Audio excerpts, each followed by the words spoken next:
I want to thank Marcia and Manuel, who taught me how to say cohetes, as opposed to cuates. Cohetes, I'm still learning.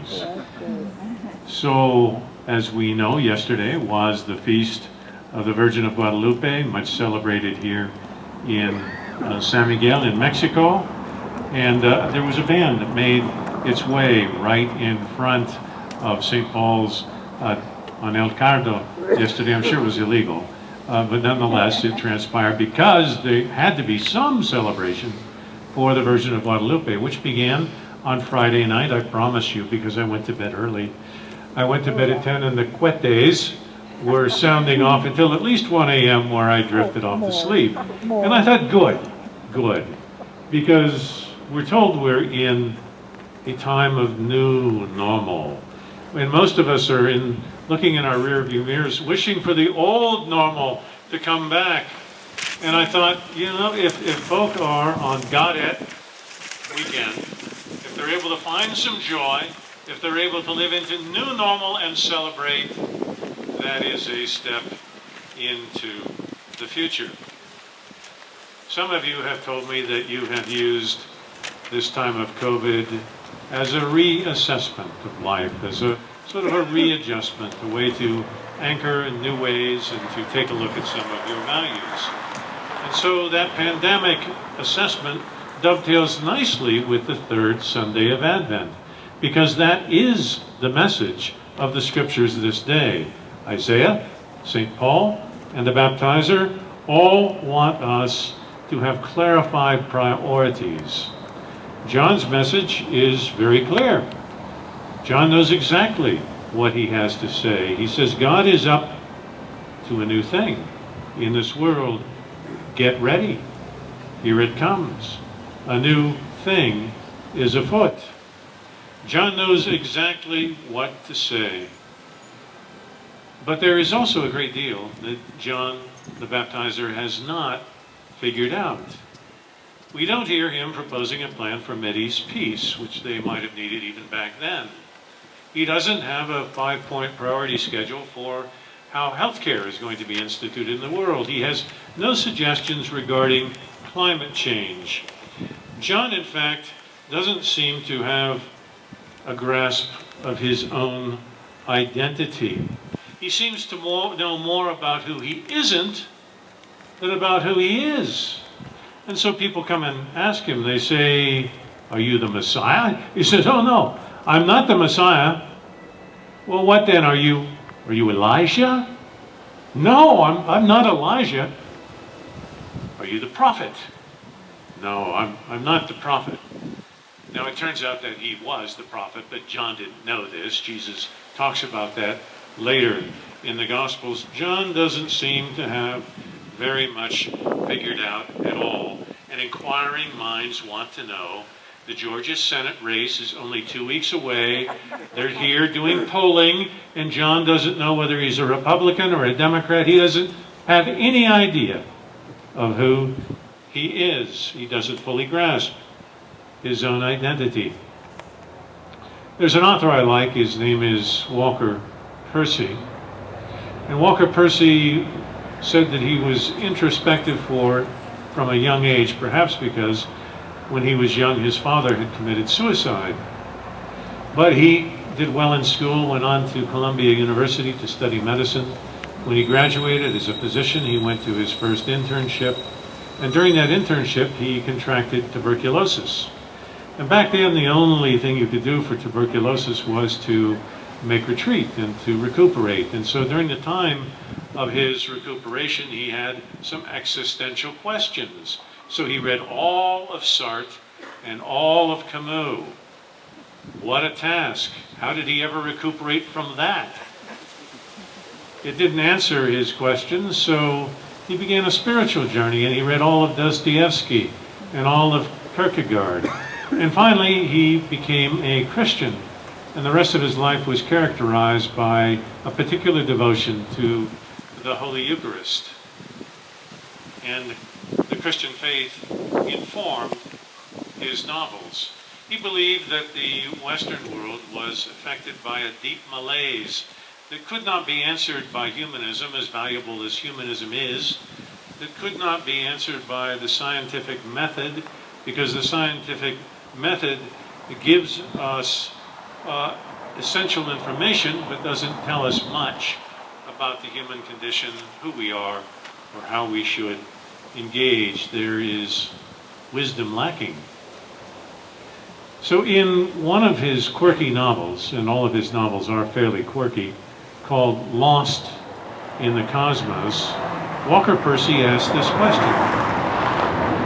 He says, why is it in 10 minutes you can learn more about the Crab Nebula, which is 6,000 light years away, than you probably know about yourself, even though you have been stuck with yourself all the years of your life?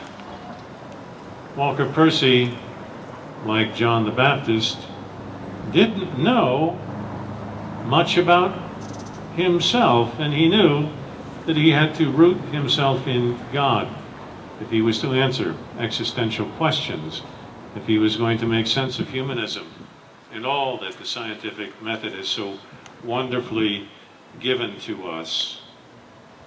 So, my question for you today is, what about you? Who are you? Who are you at the core? What is your focus? There was a man sent from God. His name was John. There was a woman sent from God.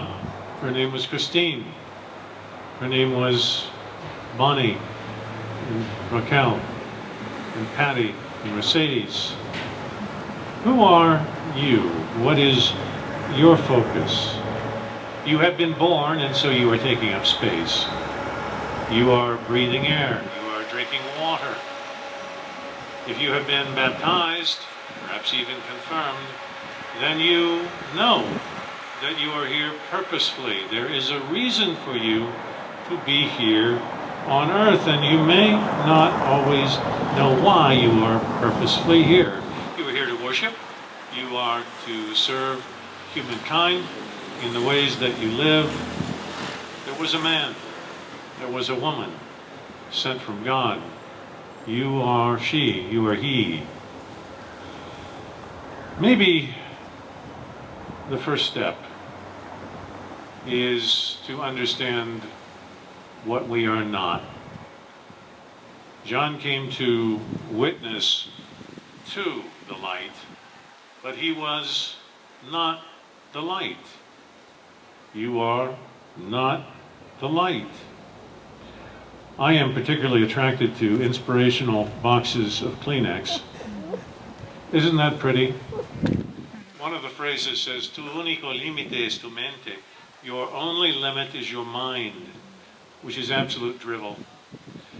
Your only limit is not your mind. You have far more limitations than your mind. But I like this on my counter at 6 a.m. when I'm trying to get myself up to go to the gym. Tu unico limite es tu mente. John knew that was not true. Perhaps Bach had it right. Johann Sebastian Bach was the greatest musician the church has ever known. And at the end of every one of his compositions, he signed his compositions, "To God be glory." He signed his compositions that way not because he thought he had no talent, because he didn't think he had a gift. He knew he had a gift, he knew he had a talent, but he knew it came from God. And so he pointed back to God. To God be glory for this talent, for this gift that has been given me in order to worship God and in order to serve others. So the third Sunday in Advent is, I think, a Sunday of great relief. Take a deep breath and heave a sigh of relief. You are not the Messiah. You are not Elijah. You are not the prophet. You don't even have to believe that tu unico limite is tu mente. You are not very much in control at all. In fact, if you've read Sartre and Camus, you are existentially insignificant. And fortunately, you have me here to tell you, if you've not read Dostoevsky and Kierkegaard, that you are deeply loved and valued by God, and that you have a purpose in this world. And so you need to focus on that purpose, which is to point to the light in order to avoid malaise and ennui in times of disaster and tragedy and pandemic and even a good deal of inconvenience. Isaiah says some things about what it means to be pointed.